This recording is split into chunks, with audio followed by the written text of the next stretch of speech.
almost 15 minutes late. We're starting a little bit early. I want to say thank you on behalf of the Graduate School of Architecture, Planning, and Preservation for joining us for what's actually the second event already in ECOGRAM III on Africa. And I won't say much, I'll be brief. But I will say that this is a really ambitious, wonderful project that Ioanna has brought to the school with Mitchell Joachim. It started 3 years ago, that we really had to seriously inject sustainability and ecological issues into the school. And 3 years ago, it was a one-day conference. Last year, it was a one-week conference.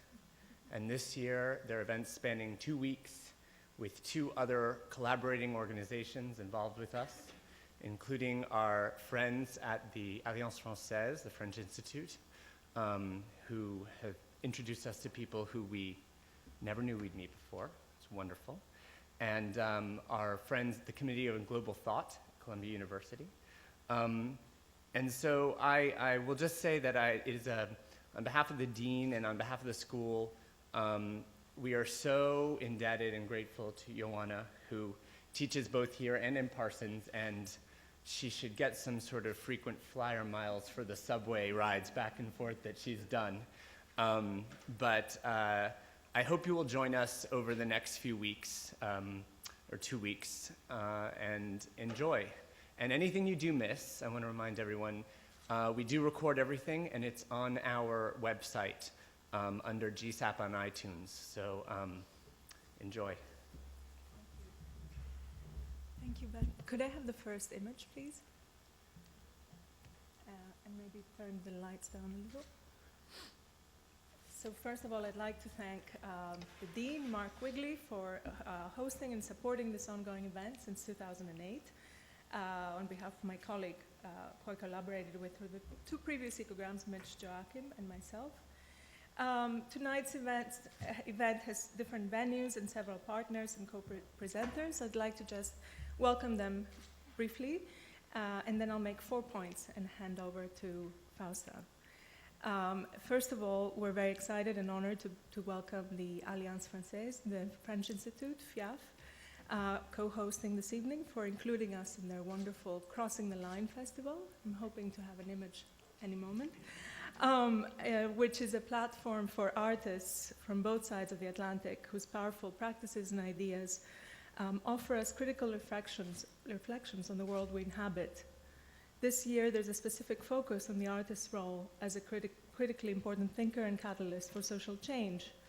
Since this is an ongoing emphasis of the ECOGRAM conferences, as I will explain shortly, when we met with the 2 co-curators, Lily Chopra, the artistic director, and Simon Dove, director of the Herberger Institute School of Dance at Arizona State University, they're both here tonight, they immediately thought to introduce us to Faustin Linyekula's work, who has happily joined us this evening. I would also like to thank the director of the African Film Festival, Mahen Bonetti, who suggested and arranged for us that we screen the documentary film Burning in the Sun by Cambria Batlow, which we did this afternoon. The Committee for Global Thought at Columbia for co-hosting the panel about economy and aid, to be moderated by Professor Joseph Stiglitz next Wednesday, September 29th. And Gavin Browning from Studio X for hosting Mabel Wilson, professor at GSAPP, and Peter Tolkien's exhibit of photographs of modern architecture from Ghana to coincide with ECOGRAM that opens this Thursday. Professor Saskia Sassen helped us brainstorm, and her event is a whole day closing event, Cities and Eco-Crisis, next Friday, October 1st. Andres Lepik from the Museum of Modern Art, who helped us bring Francis Queret and helped us with the whole process of the invitation, who's curating the exhibit that opens next Tuesday, Small Scale, Big Change. One of our participants is in that show. And finally, last but not least, my colleague Ben Prosky, for Director of Special Events here at the school, and Lucia Halajan for their incredible energy and inspiration and collaboration. Okay, now I'm going to make these 4 points. 1, the concept of ECOGRAM in general. and then the concept of ECOGRAM this year. This series as a whole explores what might be an appropriate approach to sustainability. It goes against the grain in comparison with other schools of architecture, we think, that have placed a heavier emphasis on technological know-how. For us, the question of defining sustainability is an ongoing concern of these conferences. No matter what sustainability involves, there is, of course, a sense of responsibility to future generations.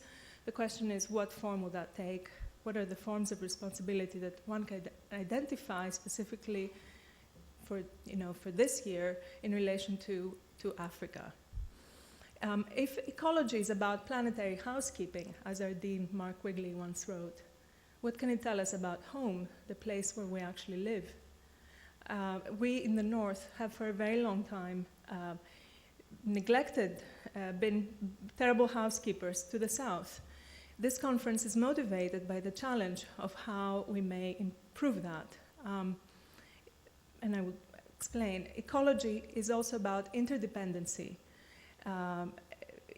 Kiosis is a term by the Stoic philosophers.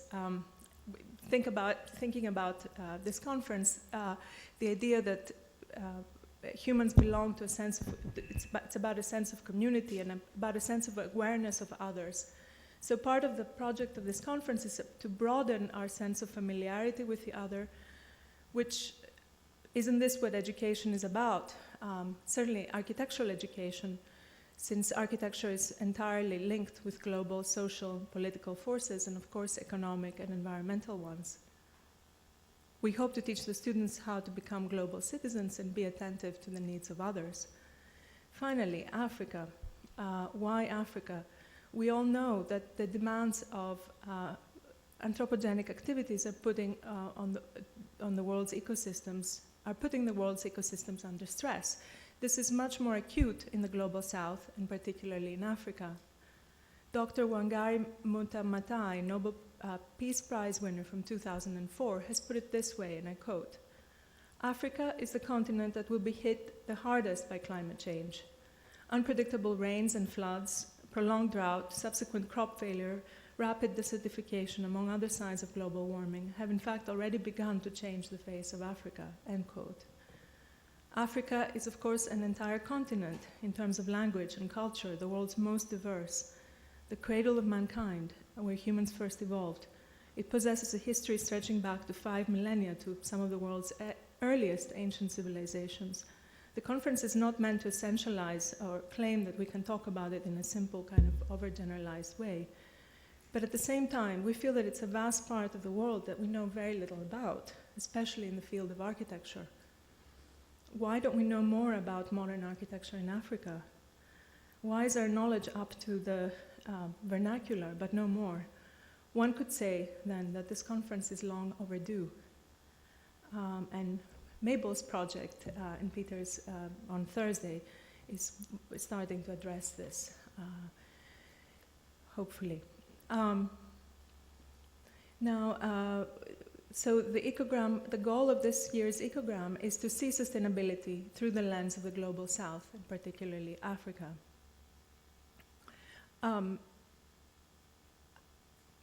As regards to climate change, Africa stands out as the continent that has contributed the least amount of greenhouse gases, even though it's meant to be, it will be the one who will, one of the places that will suffer the most. In a fair world in which all people have equal rights to the atmosphere, this should mean that Africa has considerable rights to emit, which have not yet been exercised. But one of the perversities of climate change negotiations is that it is the big emitters who exercise power, the US, the EU, China, India, and Brazil. They can hold the rest of the world to ransom in a way, but people who are most likely to be hit the hardest by global warming have little or no voice, since they have nothing to trade. This, of course, raises issues of global equity, and in Africa, very much in an extreme way. And that is an important question in the ongoing exploration of sustainability. Is sustainability more an issue of social resilience, disruption, and dislocation?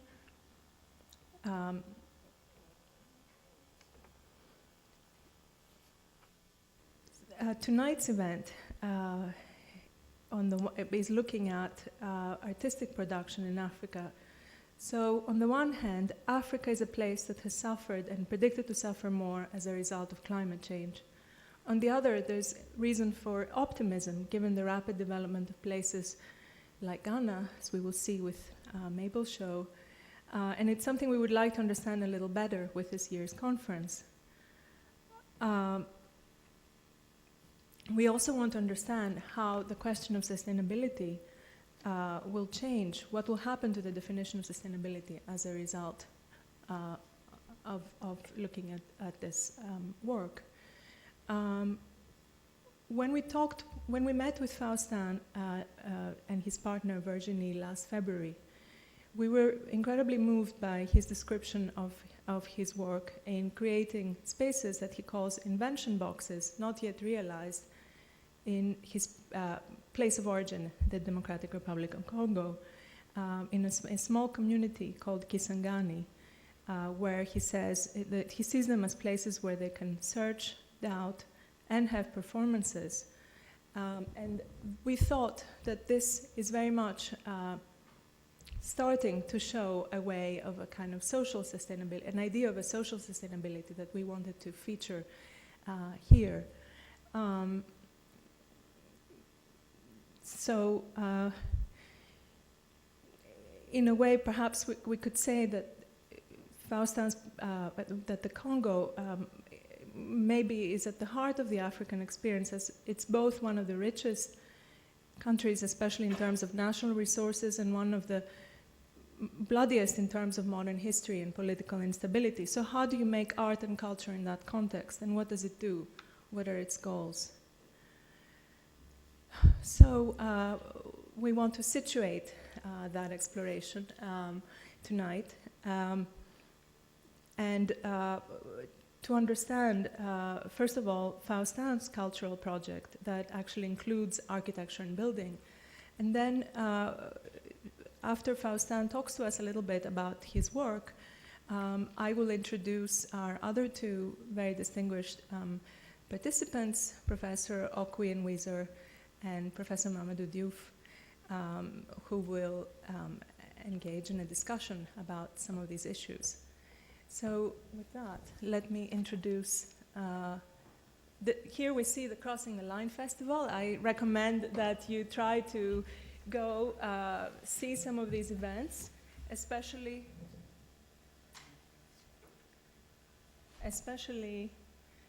oops, I don't think it's working. Okay. There is an event Faustin has already performed in New York a few nights ago, but there are some urban events that our students and architect audience might be interested in, architects in the audience. One has to do with urban farming, several have to do with urban farming, and one has to do with bodies in space, Willie Donner. So those will come up in a minute. And I would like to introduce Faustin.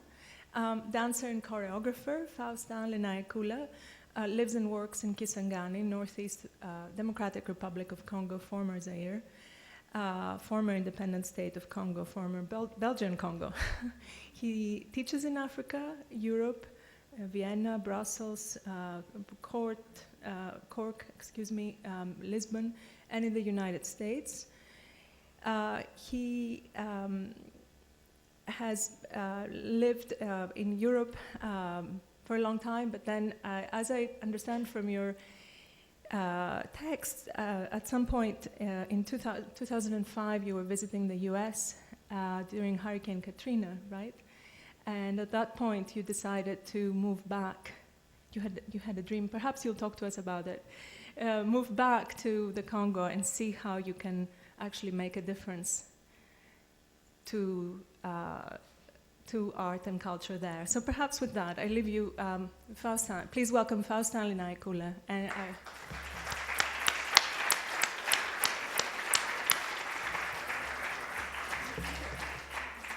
just have to tell them to advance the slides. okay, so you can No, already. but Yes, we can already. I don't know which pictures are there. So. Okay.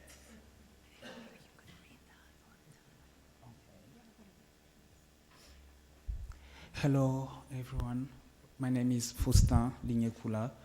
I'm a dancer. I come from the Democratic Republic of Congo, that's the former Zaire, because when I was born, the country was known as Zaire. It was only when I turned 19 in 1997 that it happened overnight that the country changed names. And since that time, I grew or developed some kind of obsession with history or memory, trying to understand what really was going on, because then I realized that I didn't know anything about where I came from. I didn't know anything about my country. Therefore, I didn't know much about myself.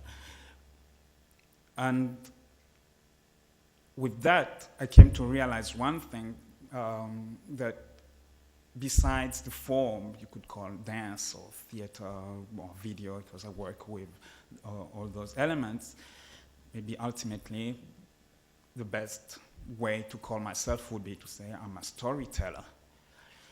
And in 2001, because going back to Congo was in two stages, or to Kisangani, it went through Kinshasa first. In 2001, I realized that the kind of stories that I was interested in, or at least the kind of stories that got me moving, were not stories from exile. And so, even though I'm very much interested in the question of exile, what is it, and I even wrote sometime like in 99, like maybe Land of Exile or Native Land. Perhaps everywhere is about exile. Perhaps my only true country is my body. But then in 2001, it was very clear for me that maybe I didn't want to tell stories of exile. So it was like, okay, I'll go back to the Congo. The country was in war then, so I could not go back to Kisangani, which is the city where I grew up in the northeast. So I went to Kinshasa because at least it was safer. And also, I was playing it safe. I didn't want to go and get locked up there and not be able to move outside the country. At least it was possible from Kinshasa. And when I got to Kinshasa, I realized that I was alone, wanting to do contemporary dance work or dance theater, visual theater. I was alone, so it was like, if I don't want to spend the rest of my life making solos, I just have to train other people. I just have to train other people who can work with me.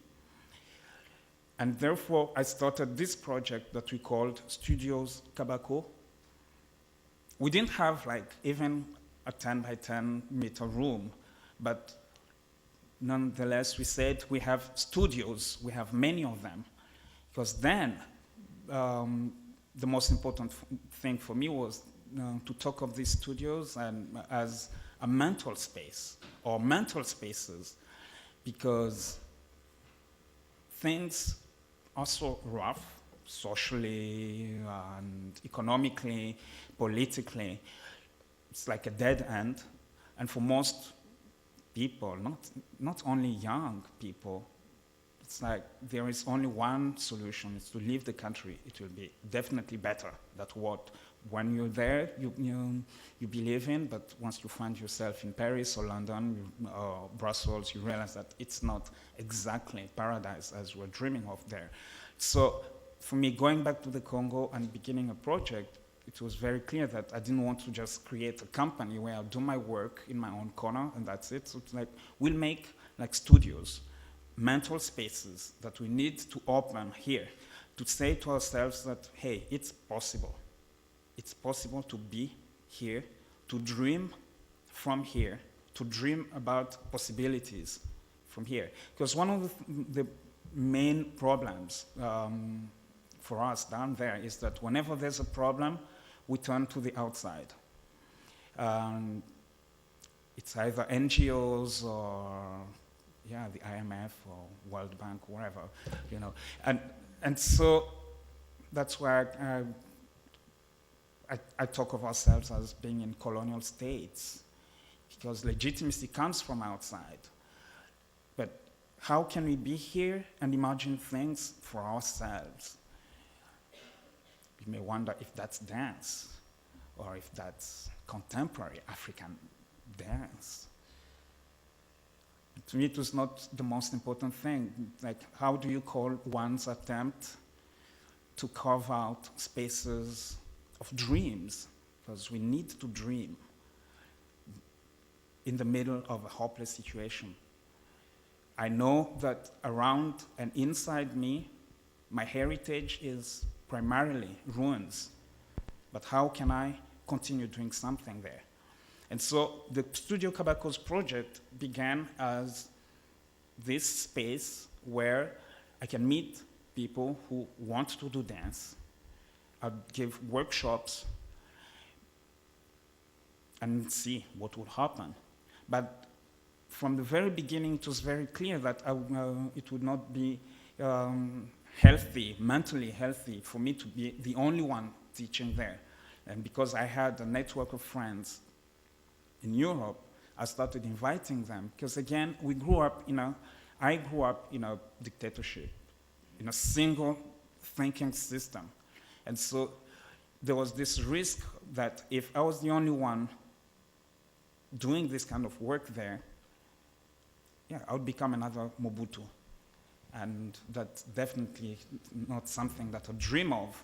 So we started giving workshops, and I invite friends, and at the same time, I was working and producing work because I didn't want to wait either for 2-3 years until people have got enough training, and you can say they're kind of professionals now, so we can create professional work with them. So the attention shifted from technical crafts to the quality of people's presence on stage. And the work has been really around that. And this was also very important because, again, when you grow up in a dictatorship, one of the things that you come to realize is that individuals do not exist. There is only one individual that's the dictator. The rest you just have to follow. And so if there is anything political about the work that I'd like to do, is maybe just that, to go back to the individual and give that space where it's that's why I talk of my own dance as an attempt to remember my name. And with the name, what I like about the idea of names is that it's not only a me stuff, because immediately the name relates, creates a whole web of relationships. It talks about myself in relation to a larger picture, the family, but it goes beyond my family. It goes to history, for instance. Because until the 30s, we didn't have the family name tradition in the Congo. It started in the 30s with the Belgians. So the family name is a colonial institution. And therefore, if I call myself Linyekula, which is my grandfather's name, who started the family name tradition, because in 1936, when he had his first child, the Belgians had instituted this new reality.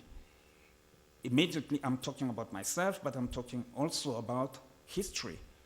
And so how can I work with other artists and lead them back to that? And the only way of imagining a community is if you have responsible individuals who get together. And so after 4 years of working in Kinshasa, training, creating work, but also supporting other dance artists' work to try and nurture and push them forward so that, again, the whole idea is not to be alone, because that would be suicidal for me. And in 2005, I was in the US teaching at the University of Gainesville, of Florida in Gainesville. And there was this strange dream. I dreamt about an uncle of mine who had passed away some years before, and he was asking for water. I called my mother the following day and said, hey, I dreamt about Uncle Jean-Pierre last night, and he was asking for water. What does that mean? So she went to talk to my grandmother, And they said, okay, we need to make a ceremony. So but you need to make a ceremony. So I was far away. I sent money so that they can make a ceremony. And after that, it got me thinking. And I told Virginie, who's my partner in life and work, that maybe it's time we moved from Kinshasa and go and live in Kisangani. So at the beginning, it was like a private thing. Like, we'll go to Kisangani. That will be like our retreat. And when we did to work, we'll come to this crazy city of 10 million, or around 10 million, that's called Kinshasa. We'll work from here. But immediately we got to Kisangani in September 2006. It was clear that that was an illusion, that it had to be a working space. And now, Kisangani, which is the city where I grew up,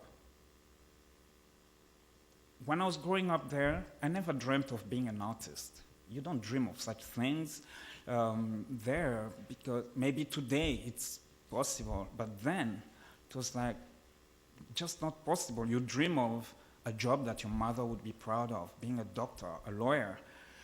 It's just that when I was 15, I started writing poetry, and I have the misfortune of starting writing in reaction to a French teacher of mine who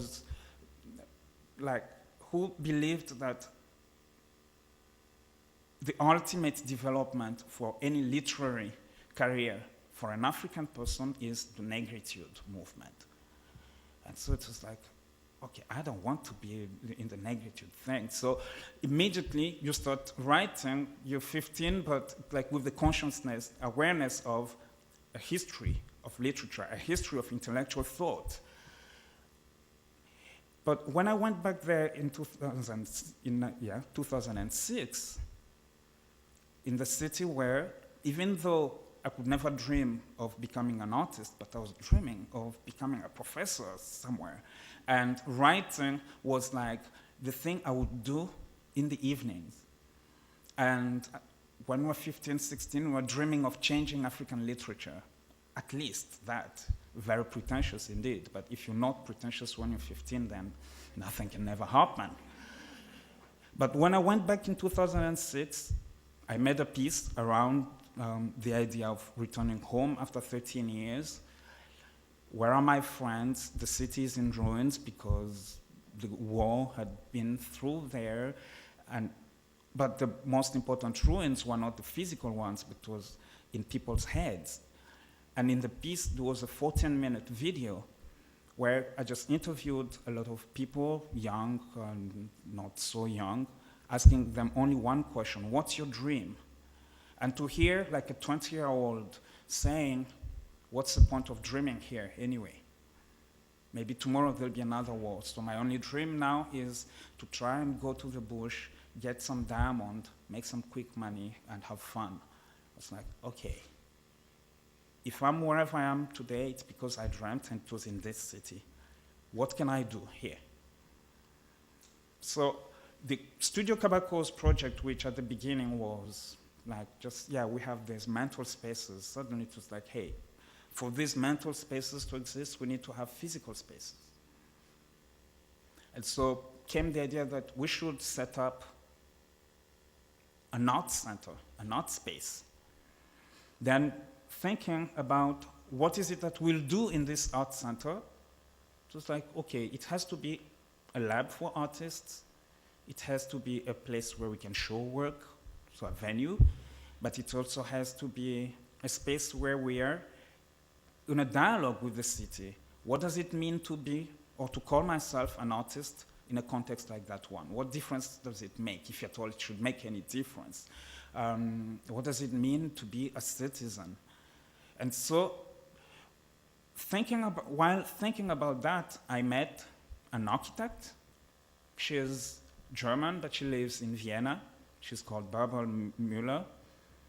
And we had a very interesting conversation, and she was talking about architecture in relation to the city in terms of acupuncture.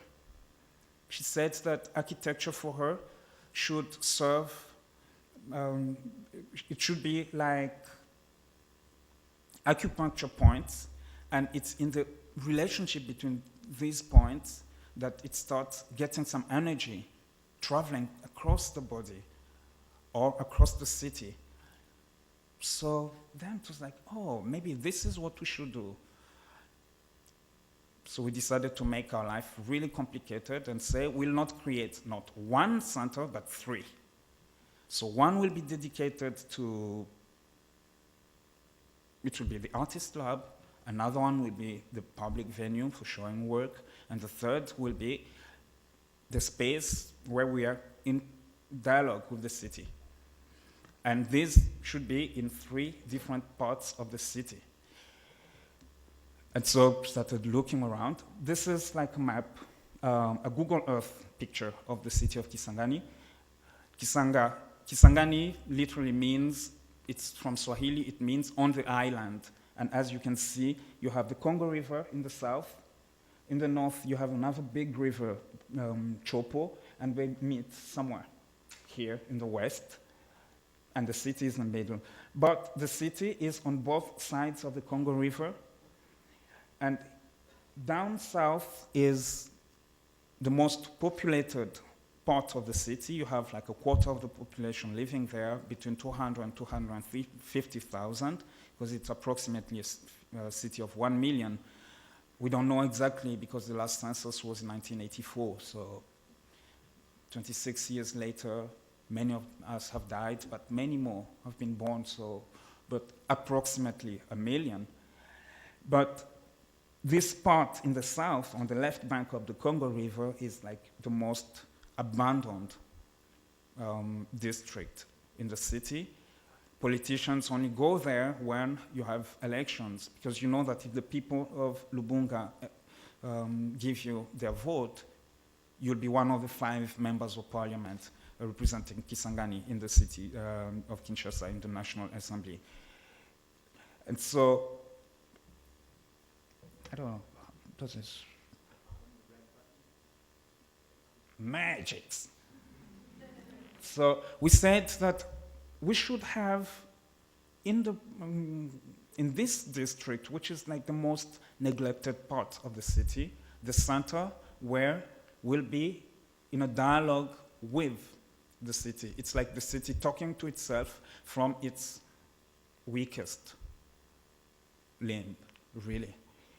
And then around this area here, you have like what used to be called the ville, because the Belgians made a very clear distinction when they developed these colonial cities between the city, which was the colonial neighborhood, the colonial city, that's where the white people lived, and the indigenous quarters, which were called la cité. And so in most colonial cities, you have la ville, which is here, and around here, you have the individual quarters, which is la cité. And so even to date, that has remained in our vocabulary. People who live like here, they'd say, I'm going to the ville. Je vais en ville. I'm going to the city. And so we said that because this is like the symbolic center of power, it would be important to have a space here. And this would be where we'll be showing work. And also to have the artist lab really outside the city, where we can close doors and just be in our bubble. And now, in the way energy circulates between these 3, maybe we could start dreaming of having an impact at the scale of a city. And also developing 3 centers, it was a way of resisting the centralizing approach to life or public life that defines how we live in the Congo. For most people in Congo, outside Kinshasa, there is nothing. And that's why even in the way we talk, in our hierarchy of spaces, you have Kinshasa as the gate, You have the inner country, it's like l'intérieur, and then you have the outside world that we call mikili. Literally, it means the worlds. It's as if we were outside the world ourselves. When you come to Europe or to America, finally you've traveled to the worlds. And Kinshasa is the gate to the world, and we have the inner country, which really doesn't exist. And even for the government, everything is concentrated in Kinshasa. There is nothing outside Kinshasa. And when you come to Kisangani, if you have any project, most people would say, go to Makiso, because this is the area where you have the least power supply interruptions, even though they suffer from that as well. So it's less difficult. So for us, it's like, I don't want to come here and create another monolithic thing. So we'll create 3 spaces and see how. So we have like a house for artists, and they can come and show things here, but at the same time, it's important to always be part of the city. And when we're here, it's not only about arts, maybe through the artist, because now I can be here and talk to you. If there is a problem with water supply, I could I could make the contact for that issue to be addressed with other people. So where are we at now, today, really?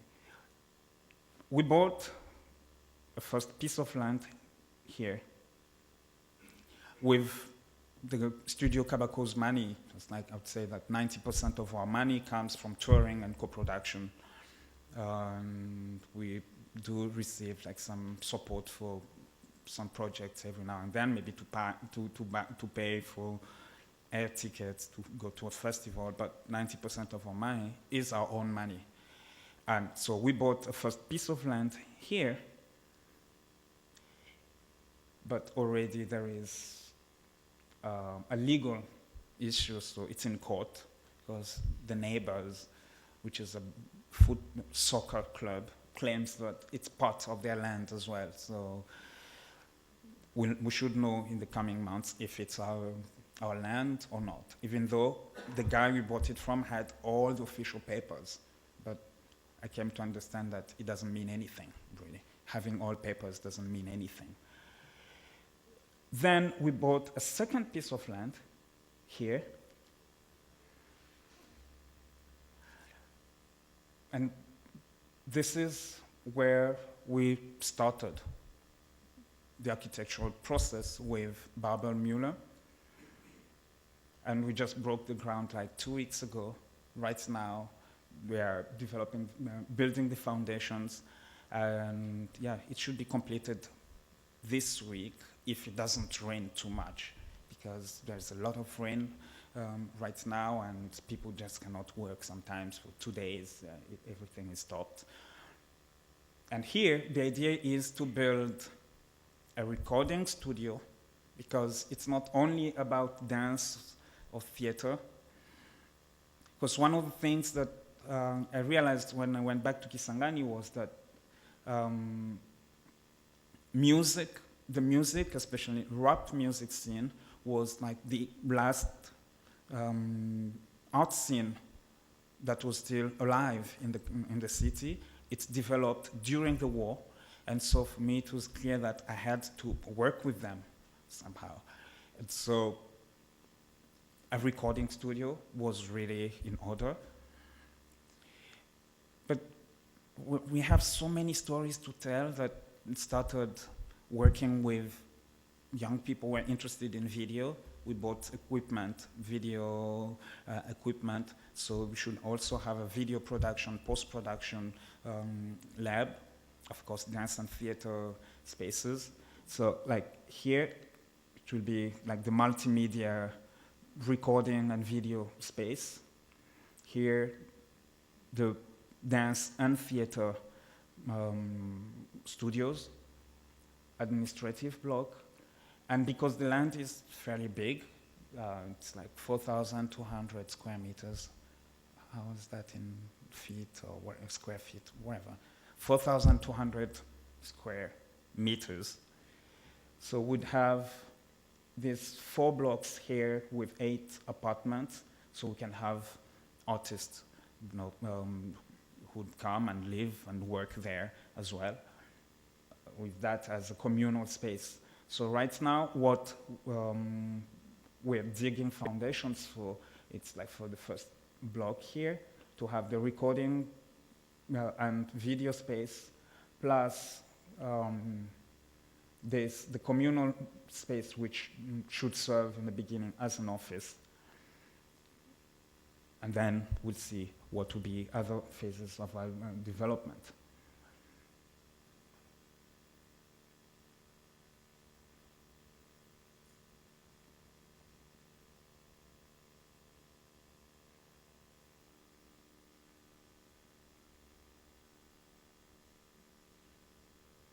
And around, so this is Jeff. Oh, yeah. Jeff, who's like the foreman, with his team of 6 who were digging everything. And around, it's really a village. No, it's a village. There is no electricity on the site for now. But these are questions that will need to be addressed with time as it continues. Maybe for now I could pause and we'll see. Thank you so much, Faustin.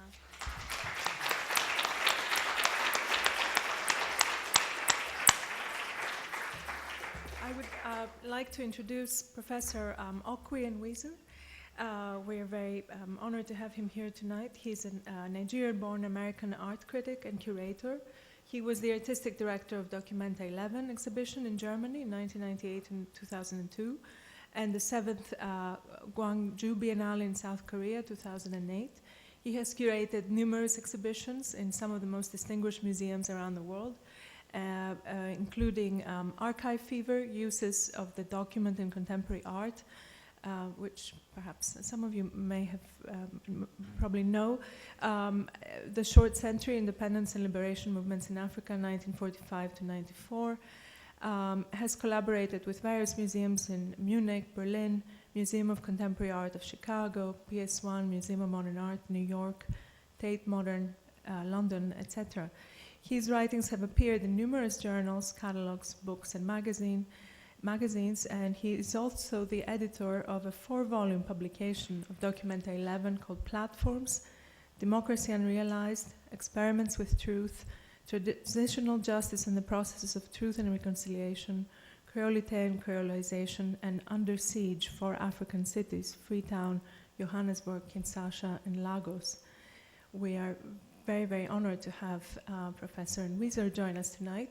And also equally honored to have Professor Mamadou Diouf, who teaches here at Columbia. He is a professor of history and the director of the Institute for African Studies.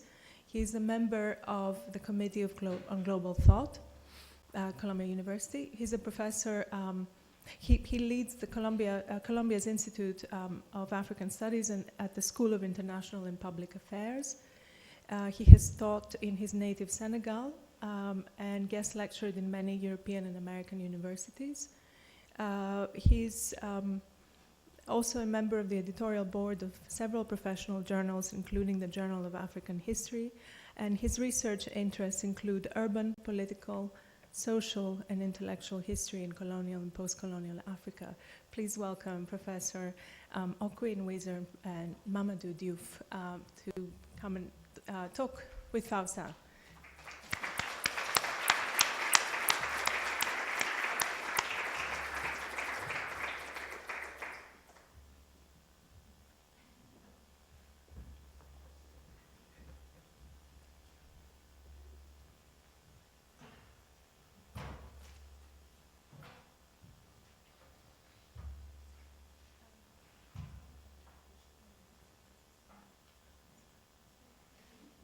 It's your house, so. Can we just have the poster down, please? Well, I should say thank you so much, Ioanna, for inviting me, and also most particularly for making it possible for me to finally meet Faustin, whose work I've followed very avidly, and not only incredibly impressed with his conception of what is possible in Africa, but also for demonstrating what that possibility is. I've had numerous occasions to try to work with Faustin, but he's incredibly busy, obviously building this great center.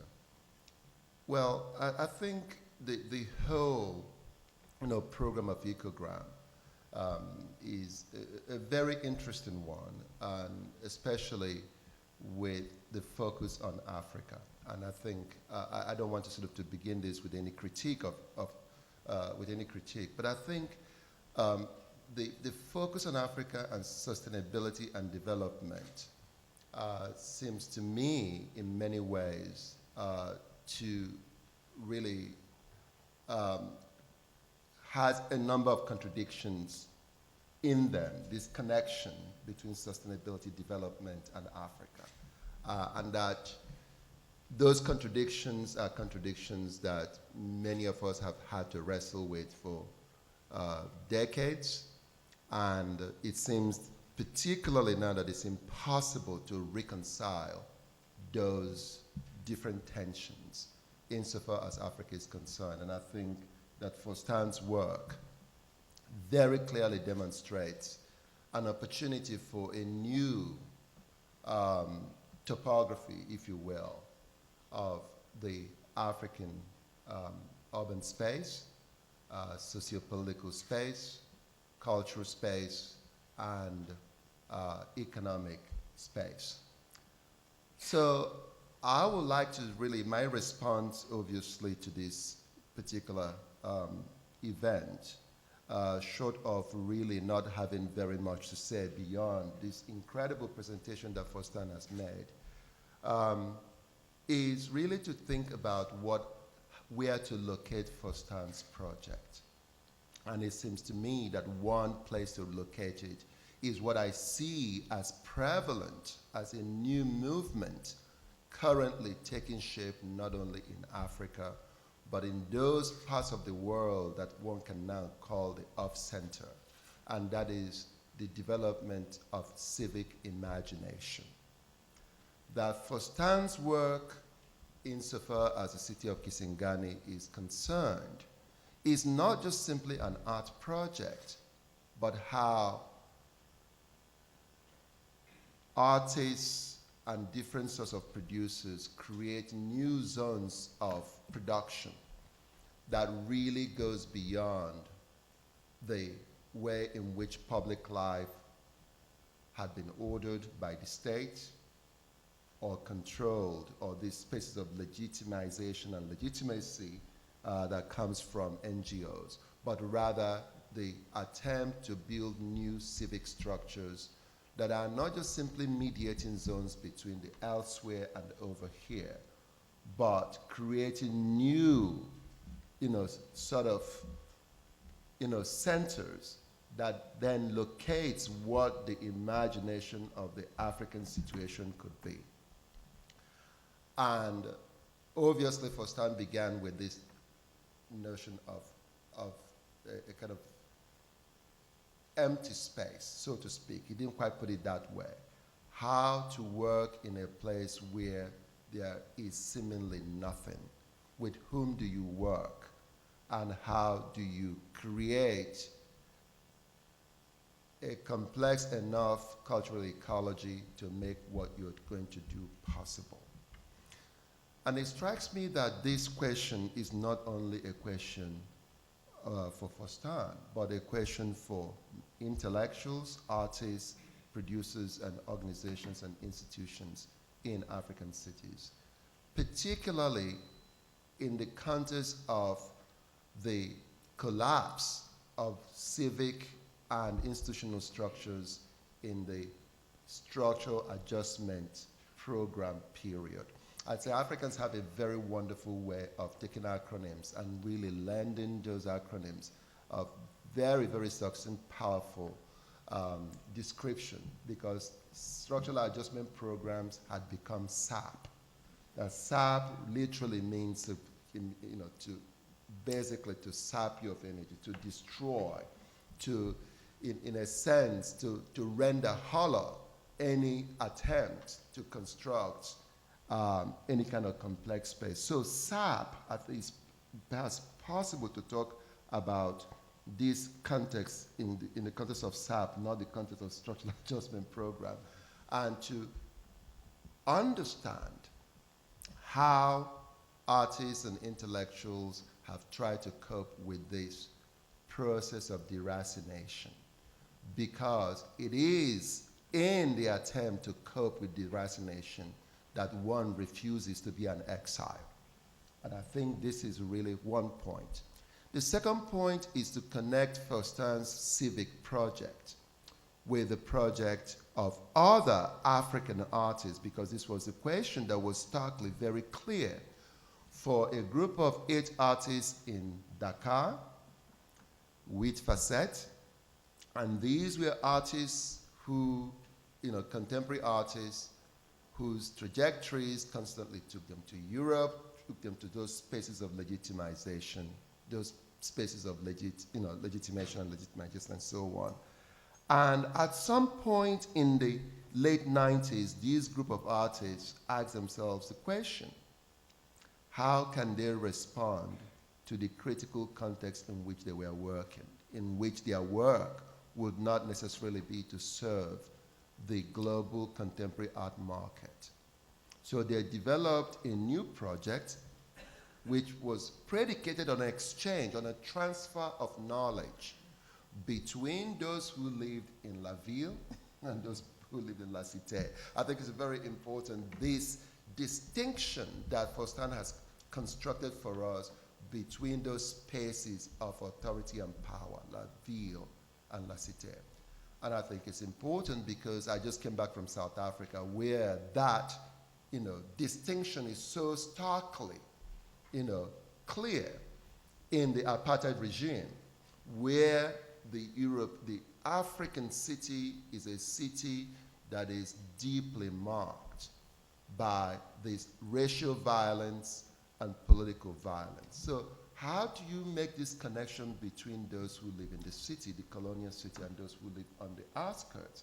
And those who live on the outskirts are those who live on the landscape of invisibility. Those are the people who are not able to be seen. So with Facette was trying to make this connection between themselves living in Dakar and a group of villagers who live in the Casamance region in the northern part of Senegal.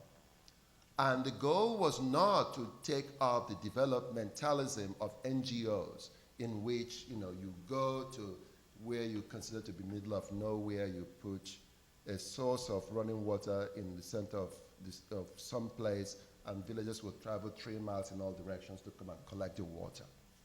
So it was not about developmentalism. With Facette's project was a critique of development and therefore a critique of NGOism. And I think it's important to really take this on board when we think in terms of Africa and how one can empower things in Africa. That it should not just simply be about giving something, but really creating networks of exchange. So with Facette's work was really about an attempt to create a new network of exchange. And that exchange was about a transfer of knowledge, and the sharing of knowledge, not about giving anything material, but really working at the core of what was lacking in those communities, which is to revitalize the imagination as a tool of social and political and economic emancipation. This project, I believe, and I presented this project in Kassel in 2002, was also linked to another project in the Democratic Republic of Congo, which is the work of Group Amos. Group Amos is a collective of intellectuals, activists, artists, dramaturgs, who came together in the not post-Mobutu, during the time that Mobutu was in power. The group was constituted in 1989. And the group took its name from the Bible, from Prophet Amos, whose central interest was on the notion of social justice. And here again, this group's intervention into the local space was essentially about, again, creating ways to reactivate the imagination. So these civic processes I see as something really very important and new, a way of really rethinking the paradigm of the African cities that we've inherited over many years. Again, I was in Nigeria recently in July, and it was very striking how the research of somebody like Rem Koolhaas had become obsolete, simply because that iconography of chaos that was replicated constantly in the last 10 years in Lagos had disappeared for some reason, because Lagos has a new, young, dynamic governor who, in his view, resisted the notion that the chaotic situation of Lagos as it was then was in fact the future that was being announced for other cities. And so this, in a sense, was a way to sort of to reverse this imagination, this notion that the crisis that was part of the Lagos landscape was in fact its future, as was predicted. I mean, I suppose Koolhaas, to his credit, had done an enormous and incredible urban analysis of Lagos, sort of showing different points in how the city connected to itself. But what was left in the minds of many people was not that analysis. It was really the iconography of intractability.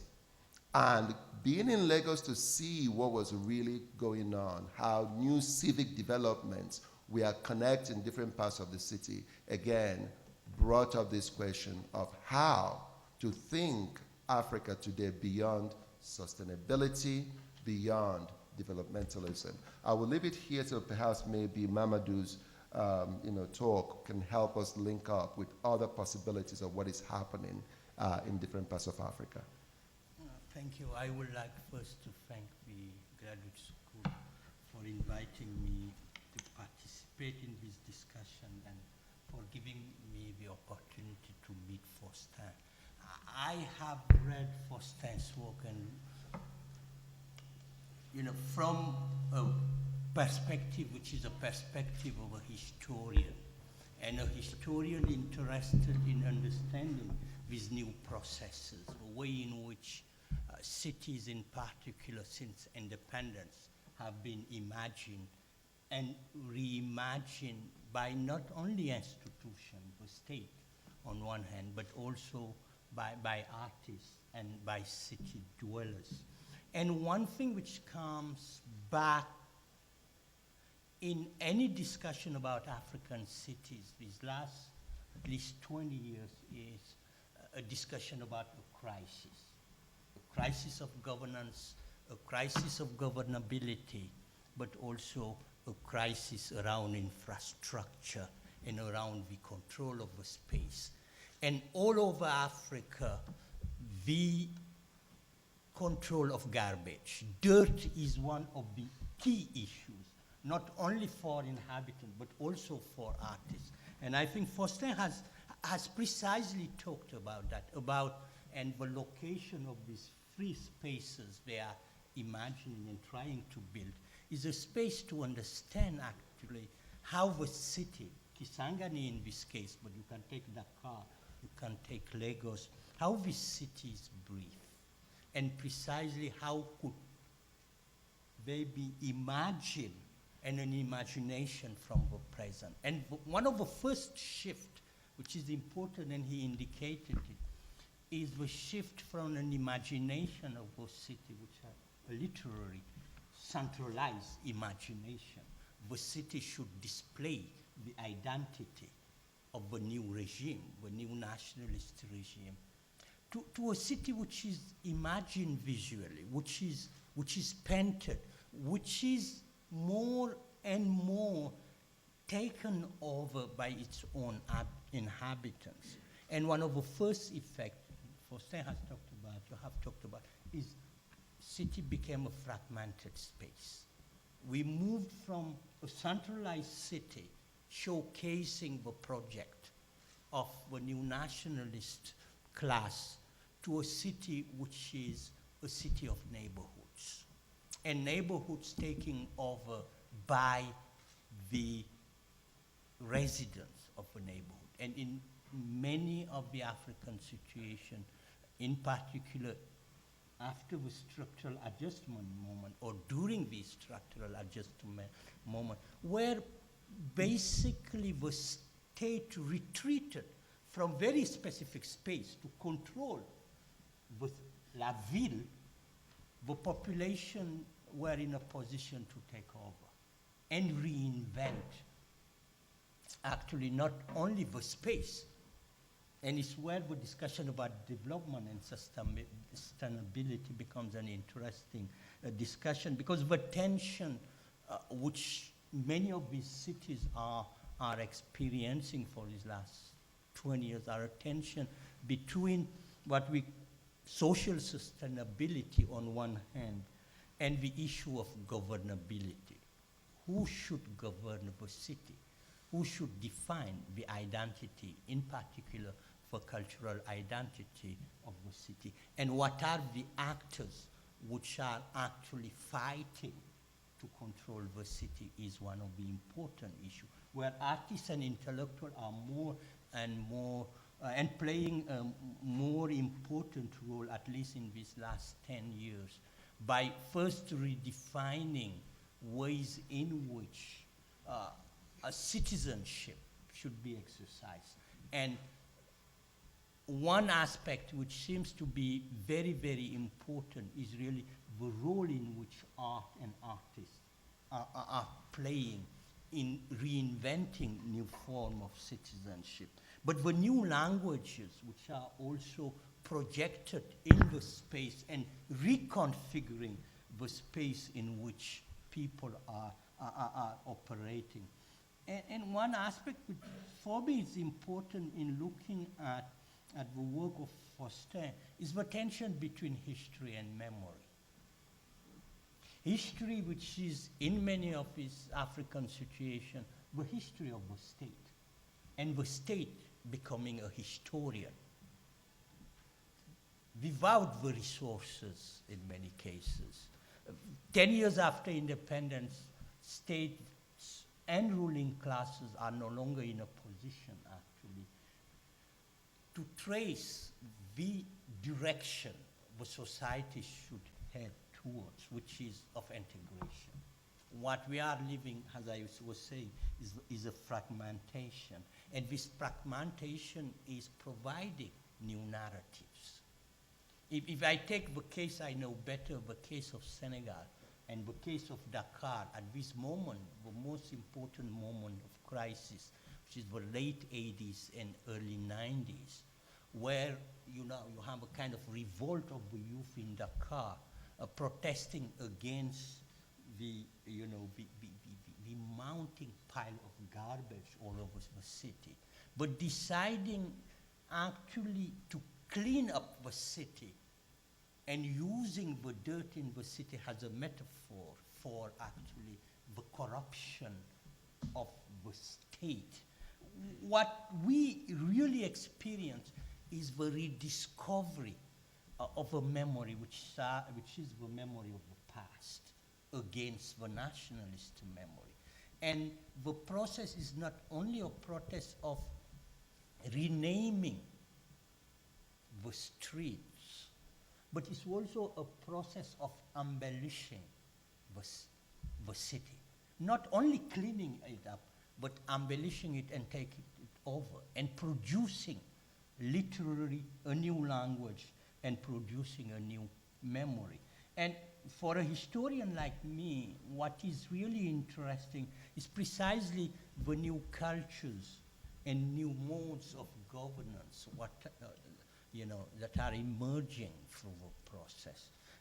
What I call here a new culture, Faustin talked a little bit about, but you insisted, and your work is really about that, is the emergence of an urban culture, which is no longer related to an absence.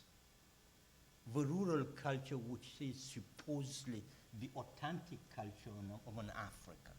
I think this is the first time in the late 80s that urban African societies are literally redefining themselves as urban society. And one thing which is interesting is what Faustin was talking about, the idea of moving from a space in which your body is contained to a space which is redefined from your own body, and where the opening of a space, the possibility of convergence is much more important than the type of movement which defined actually probably until the mid-70s African cities, where Africans have been able, even for the ville, to subvert it by reintroducing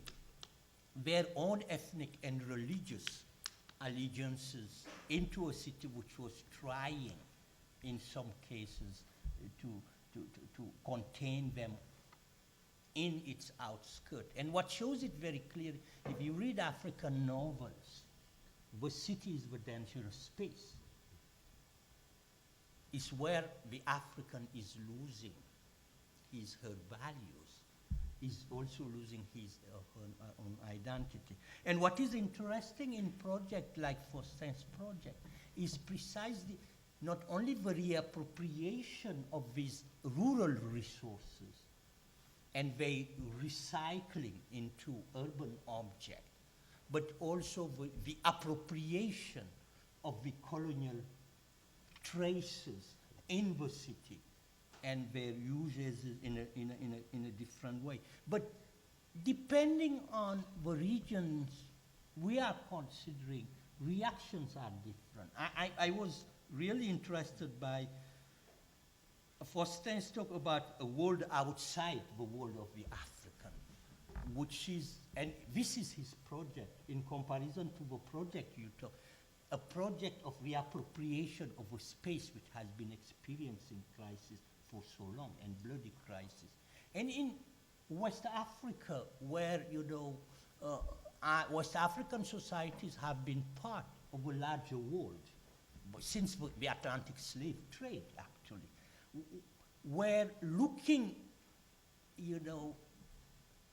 outside is more important. It's quite interesting that, what is going on in Central Africa, which is a kind of process of vernacularization of the outside world, is done but very differently in West Africa.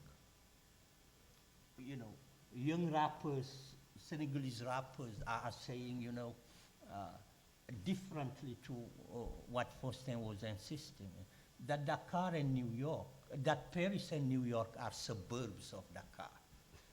They are returning, this kind of specialization, insisting on their globalization. It's what explains also that these kids have been taking canoes, to cross the Atlantic.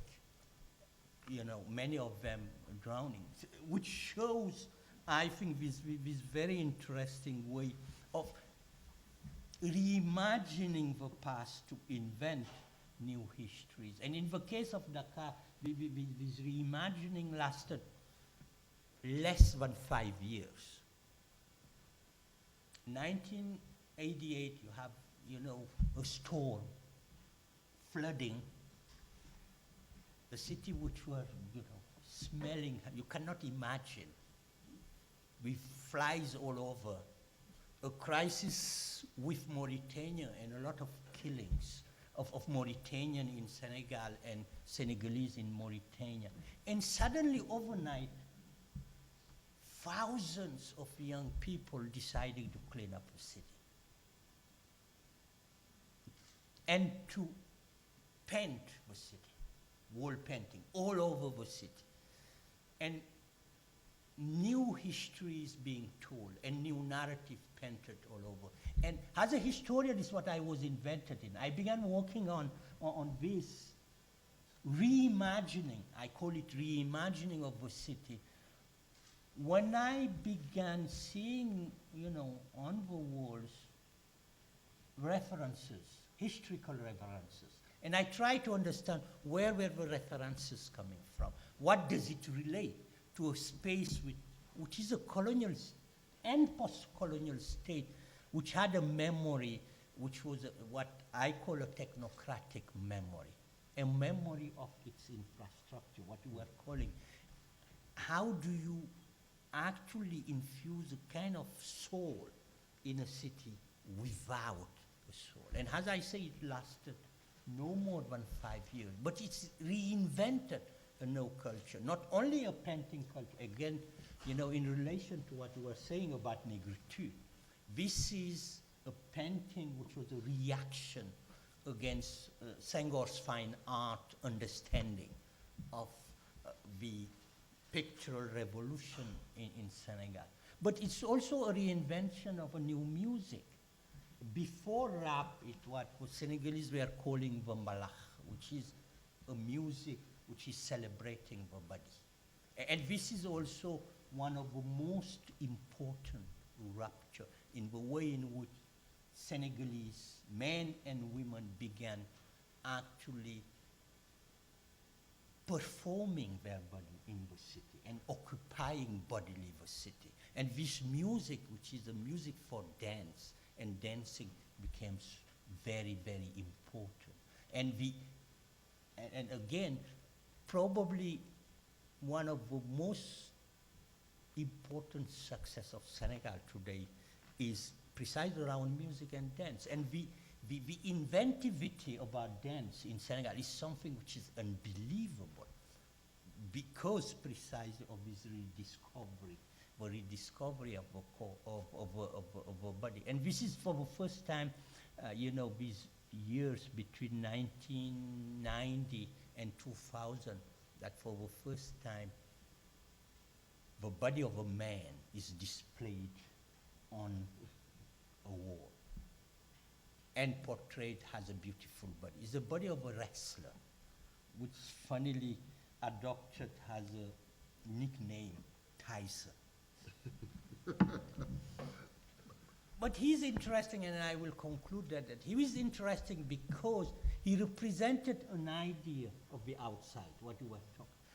Every time he was actually wrestling, the stadium will be divided into two camps. A camp which is supporting Tyson, and they will wave American flags.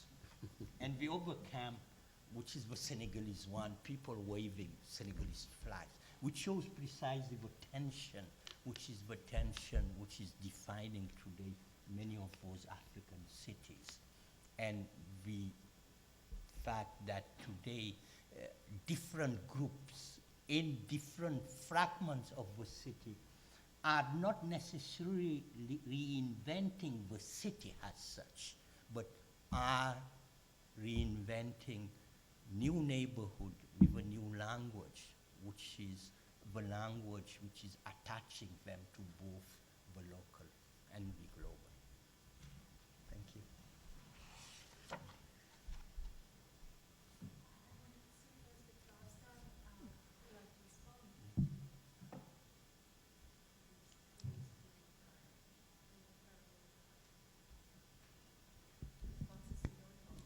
If you would like to say something, and then open it up to questions. Well, hearing these perspectives from other parts of the continent is really kind of, I would say, it gives more energy to suddenly feel less alone. And it's so important not to feel alone, because it's not easy. And like for our project, for now, we carry everything on on our shoulders as a structure, the Studio Kabakos, and so knowing that somewhere else on the continent, but definitely beyond, there are other experiences you can relate to. That's a first point. That's really very encouraging.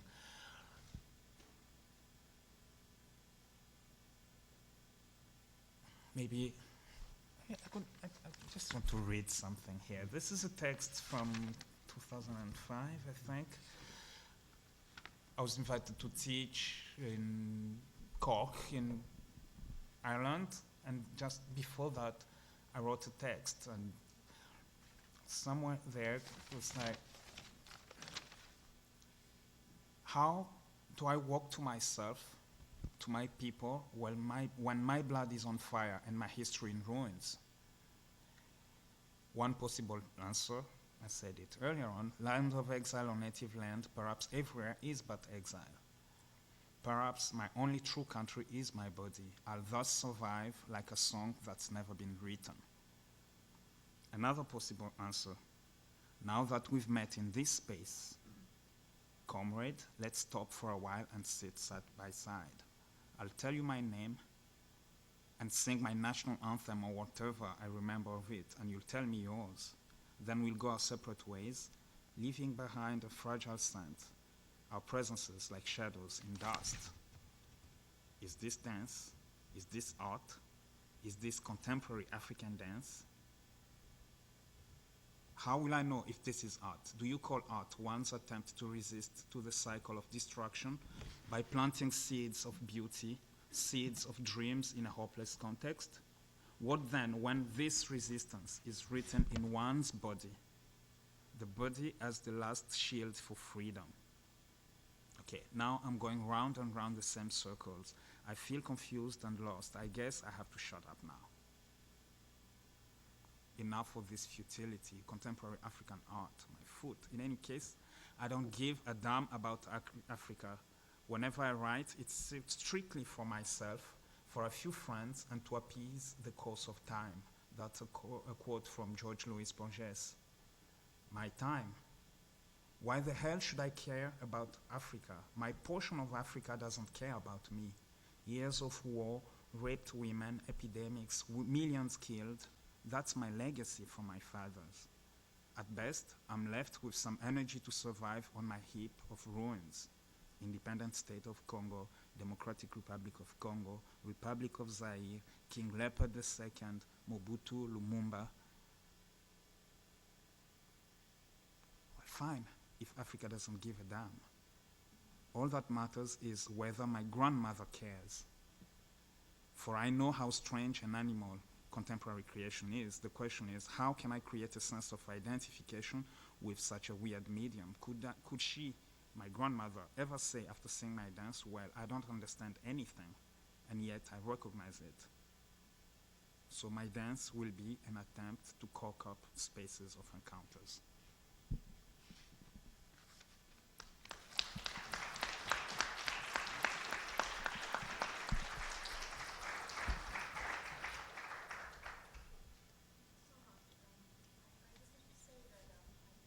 This discussion and the responses incredibly profound, and thank you very much for opening up these issues for us, and I'm very much hoping that we'll continue thinking about them for the rest of the ECOGRAM series. And right now I would like us to see if there are any questions from the audience. I know that a lot of these issues are very, very interesting to architects, specifically issues of urban space. And so, are there any questions? Yeah? I'm just curious if it was really important for you to make a new building for the Art Center, and whether the other two points that you're talking about, are you going to be going into existing buildings, or are they both, are all of them new structures that you need to build? Well, because the country today is not even in a process of reconstruction, we just need to construct everything. Everything has been destroyed. So definitely there will be new buildings. But for now we begin with one, and in fact like just a first module in that one. We cannot fund everything anyway because we're doing on our own. If we have to fund everything, it would take maybe 15 years to complete. And so later on we should move on. But definitely it has to be new because there is, what can you do when it's ruins? How do you keep ruins standing? It's down already. But then everything is down. This is actually a quote from a writer from Congo, Brazzaville, Sonila Butansi. He wrote, okay, I'll try and translate. Everything was down. Even the earth was down, but the people were still there.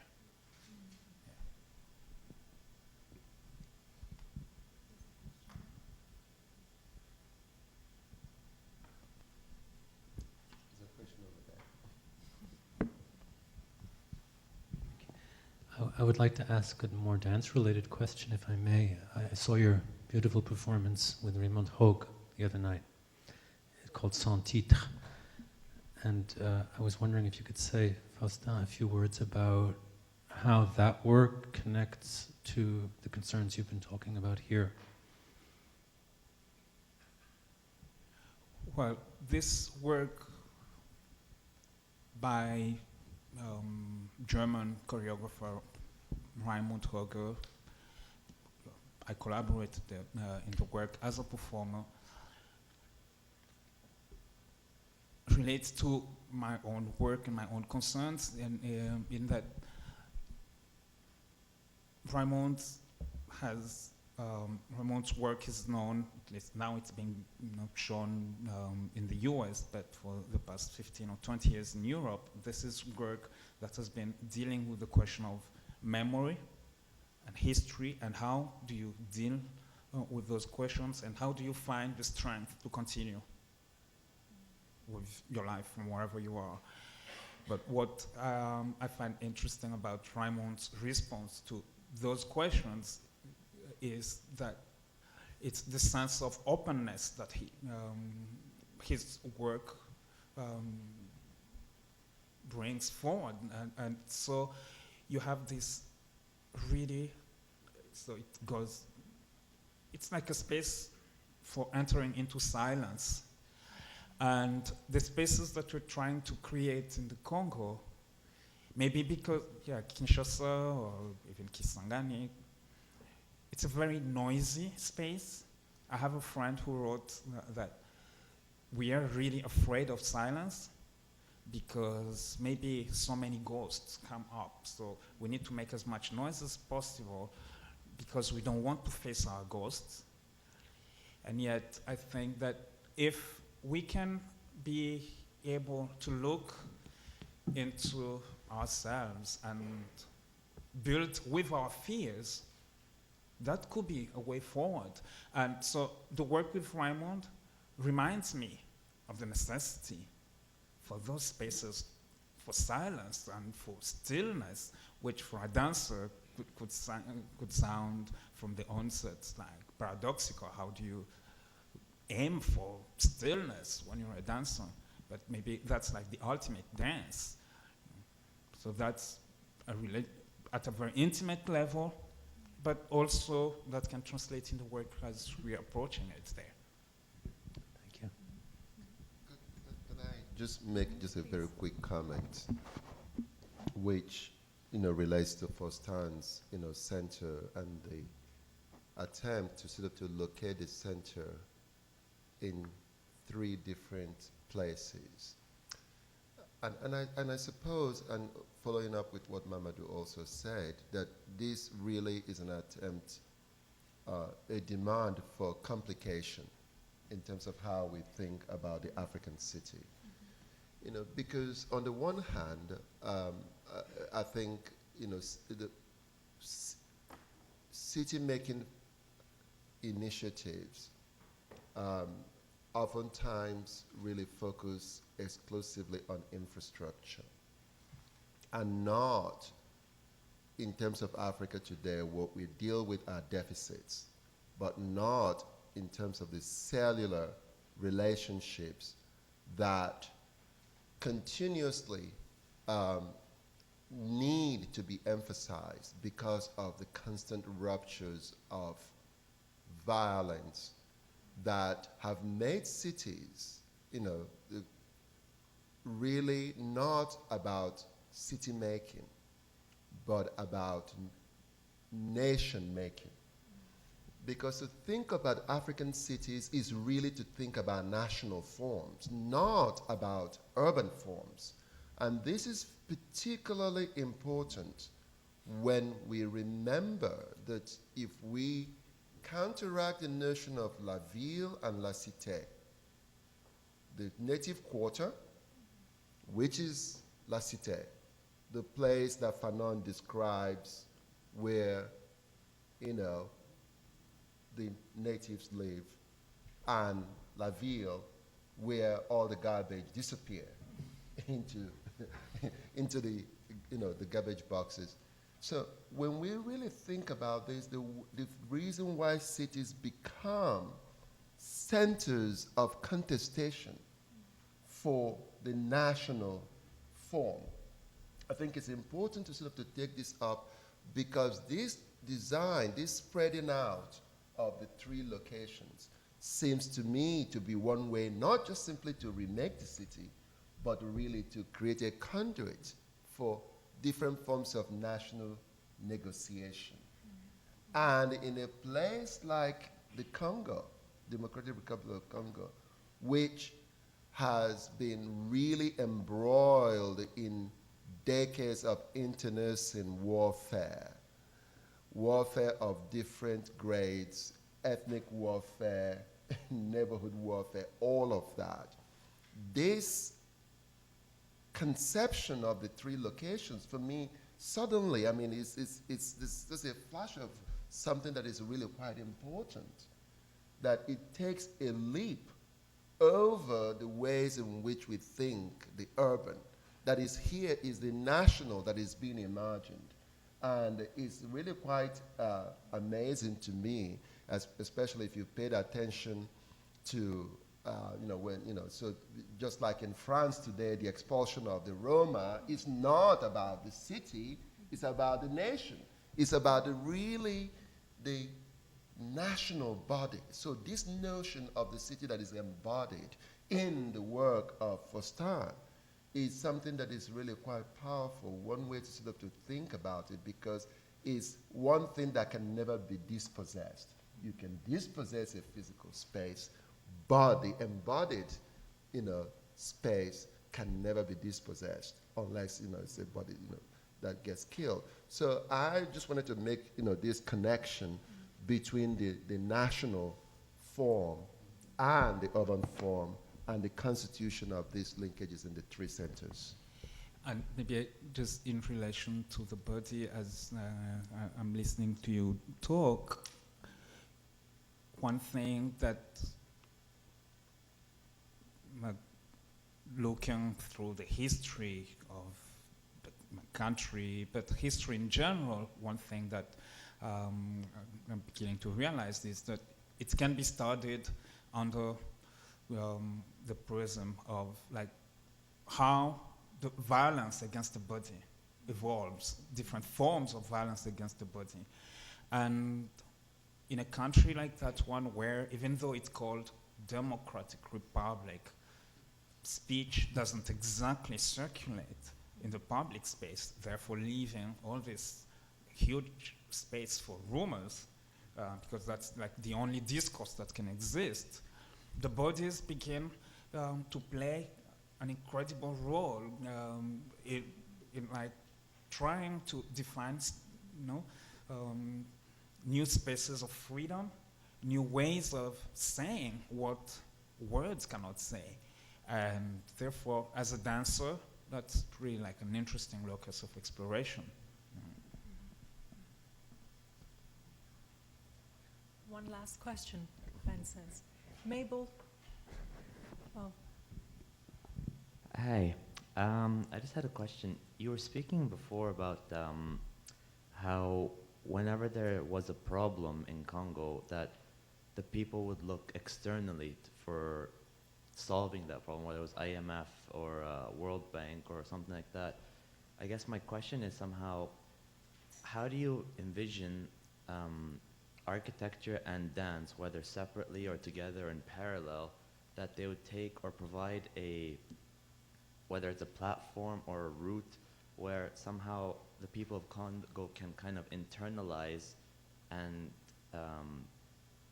give themselves the power to sort of take on the problems and solve it for themselves. And you spoke about something about like nation building and nation. Is there maybe a nation dance or a nation architecture that needs to be created, or is it providing a safe haven, or how do you envision, what are the roles of architecture and dance and provide kind of, I guess I'm assuming or taking Congo forward to a position where they feel that we don't need external help kind of thing. Okay, first of all, it cannot, I'm not imagining this at the scale of the country,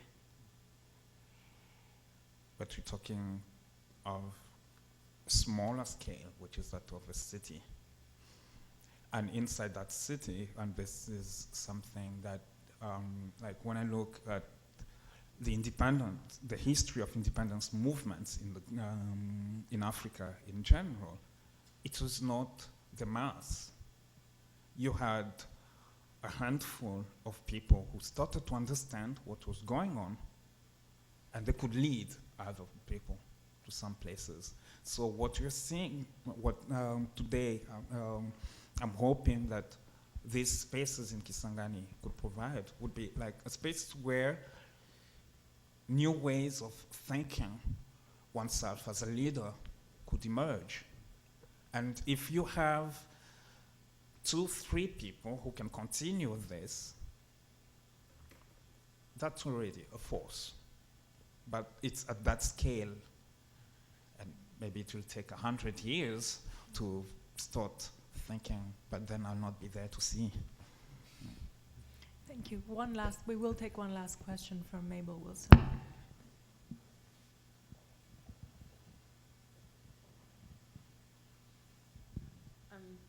Hello, thank you. It was a really fantastic panel, and I think the things that you're sort of bringing forward about the future of the African city, but I think the question of the urban in general, which isn't just African, but I think is a global question. And actually, Faustin, I think you answered the question I was going to ask you, which was about the role of memory in your project, because I do think that there is something about the way in which history becomes a kind of, sort of a structuralization of pastness by the state, so that history does become the grand narrative that I think you beautifully described as just layered up by names and monumentality, which can also be, for architects, the kind of monumentality of modernism.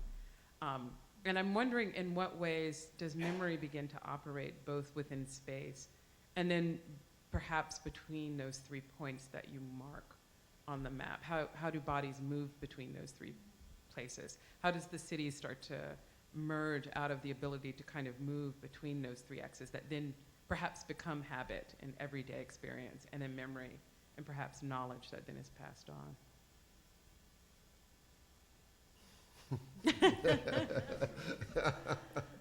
And maybe that is that part of the plan? Is that something that you imagine happening?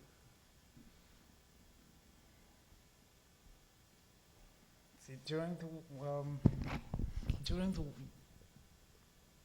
the war, at some point, all cars disappeared from the city because they were either taken away by the military from the people, or there was simply no gas. So,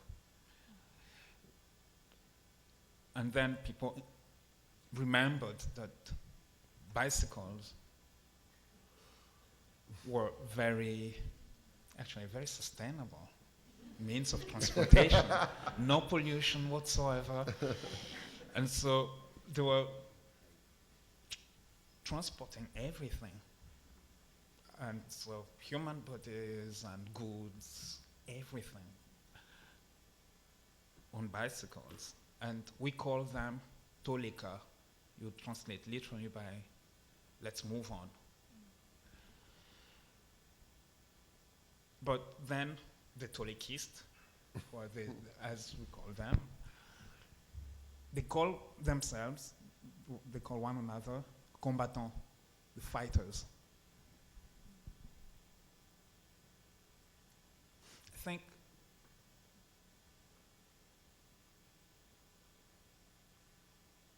that seems to me like a way of responding to the context and finding ways to circulate in there.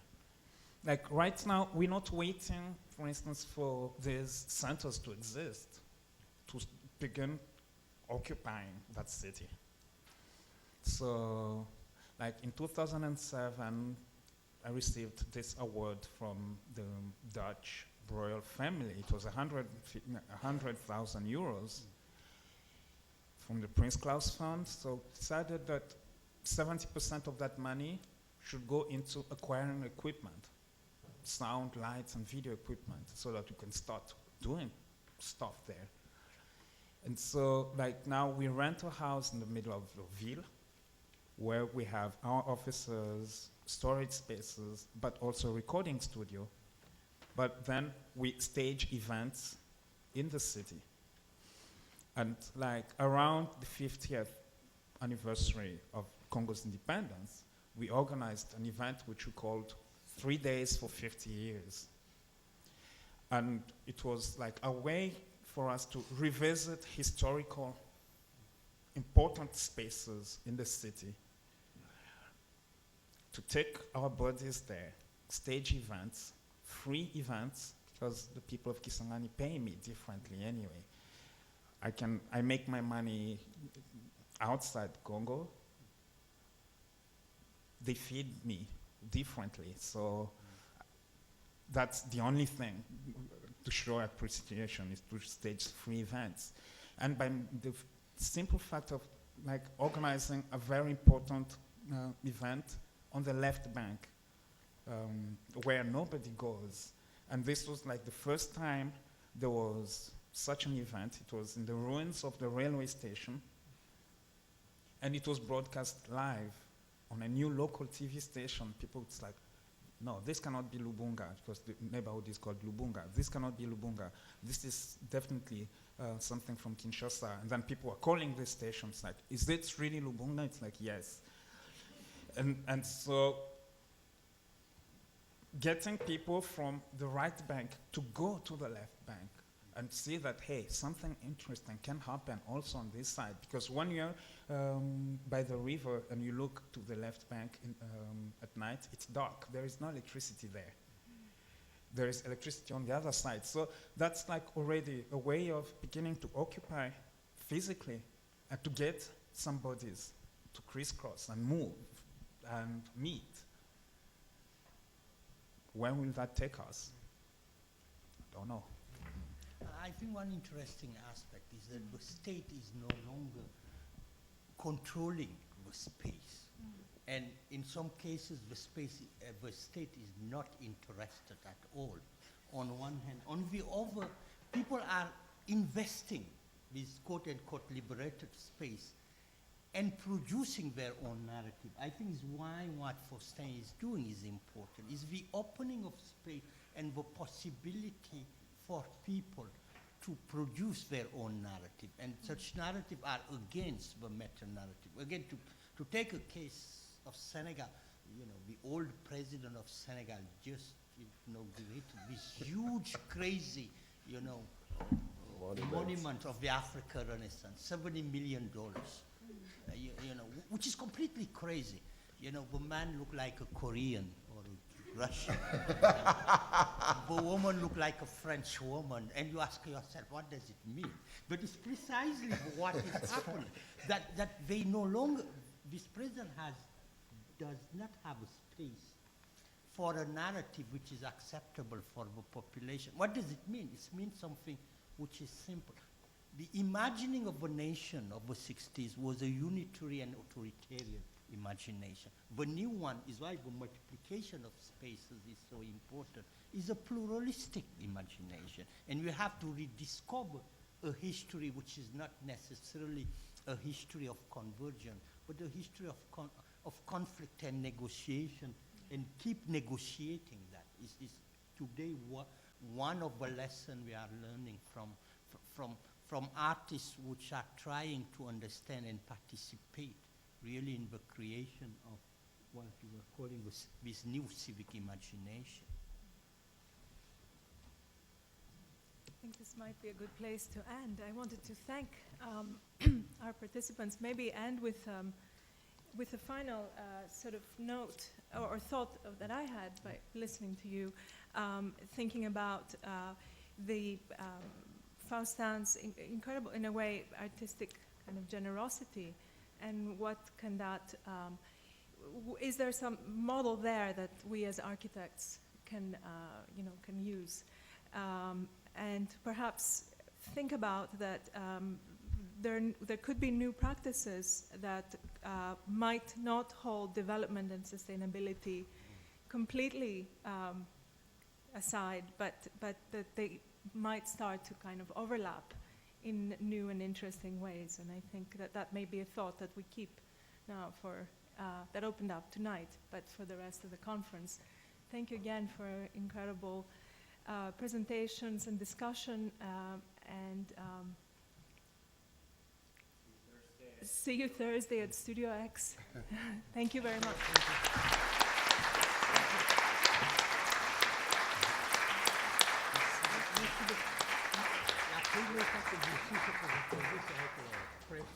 La